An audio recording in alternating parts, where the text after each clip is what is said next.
இந்தியாவில் மனித செய்கைகளை கொண்ட முதல் ஏஐ ரோபோவை கோவை கல்லூரி மாணவர்கள் கண்டுபிடித்து அசத்தியுள்ளனர். கோவை அரசூரில் உள்ள பொறியியல் மற்றும் தொழில்நுட்ப கல்லூரி ஒன்றில் பேராசிரியர்கள் மற்றும் மாணவர்கள் இணைந்து முழுமையாக செயல்படக்கூடிய ஏஐ ரோபோவை கண்டுபிடித்துள்ளனர். 6 அடி உயரத்தில் 40 கிலோ எடை கொண்ட இந்த ரோபோ மனிதர்களைப் போலவே 26 வெவ்வேறு விதமான செய்கைகள் மற்றும் அசைவுகளை செய்கிறது. மேலும் செயற்கை நுண்ணறிவு தொழில்நுட்பத்தின் மூலம் மனிதர்களுடன் உரையாடும் திறன் கொண்டும் தயாரிக்கப்பட்டுள்ளது. இந்த ரோபோட்டிற்கு உற்று நோக்குதல், யோசித்து பேசுதல், செய்கைகளை புரிந்து தகவல்களை கொடுத்தல் உள்ளிட்ட பல்வேறு வகையான செயல்பாடுகளை கொண்டிருப்பதாக ரோபோவை தயாரித்த மாணவர்கள் தெரிவித்துள்ளனர்.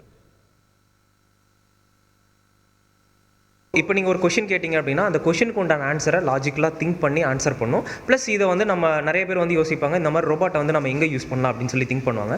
ஸோ மெயின் அப்ஜெக்டிவ் என்னென்னா, what is the thing which we learn from this robot, பில் பண்ணுறதுல இந்த ரோபாட்லேருந்து என்ன கற்றுக்கிட்டோங்கிறத நம்ம பார்க்கணும். அண்ட் தென் இதை தாண்டி வேறு என்னென்ன விஷயத்துக்கு இந்த ரோபாட் நம்ம யூஸ் பண்ணலான்னு சொல்லி பார்த்தீங்க அப்படின்னா, ஒரு ரிசப்ஷனிஸ்ட்டாக, ஒரு டீச்சர் ரோபாட்டா, இந்த மாதிரி நிறைய விஷயத்துக்கு நம்ம சட்ட படிப்பின் மீது கவனம் செலுத்தாத தவறான செயல்பாடுகளில் ஈடுபடும் மாணவர்கள் இனி சட்ட படிப்பில் இருந்து நிரந்தரமாக நீக்கப்படுவார்கள் என சட்ட பல்கலைக்கழகம் அறிவித்துள்ளது.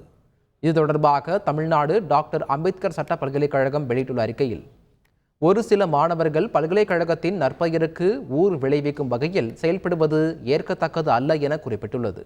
இது போன்ற செயல்களில் ஈடுபடும் மாணவர்கள் இனி தேர்வு எழுதுவதில் இருந்து விலக்கி வைக்கப்படுவதோடு சட்ட பள்ளியில் இருந்து நிரந்தரமாக நீக்கப்படுவார்கள் என தெரிவிக்கப்பட்டுள்ளது. தமிழ்நாட்டில் உயர்கல்வி நிறுவனங்களில் மாணவர் சேர்க்கைக்கு நுழைவுத் தேர்வு நடத்தக்கூடாது உள்ளிட்ட 30 தீர்மானங்கள் திருநெல்வேலி மனோன்மணியம் சுந்தரனார் பல்கலைக்கழகத்தின் ஆட்சி மன்ற கூட்டத்தில் நிறைவேற்றப்பட்டுள்ளது. தனியார் பல்கலைக்கழகங்களுக்கு தமிழ்நாட்டில் அனுமதி அளிக்கக்கூடாது என்று ஒரு தீர்மானம் நிறைவேற்றப்பட்டுள்ளது. தனியார் கல்லூரிகளில் பணியாற்றும் ஆசிரியர்களுக்கு தகுந்த ஊதியம், பணி பாதுகாப்பு அளிக்க வகை செய்ய கேரளாவை போல தமிழகத்தில் சட்டம் இயற்ற கோரி ஒரு தீர்மானம் நிறைவேற்றப்பட்டுள்ளது. செய்திகளை உடனுக்குடன் தெரிந்து கொள்ள உடனே சப்ஸ்கிரைப் பண்ணுங்க.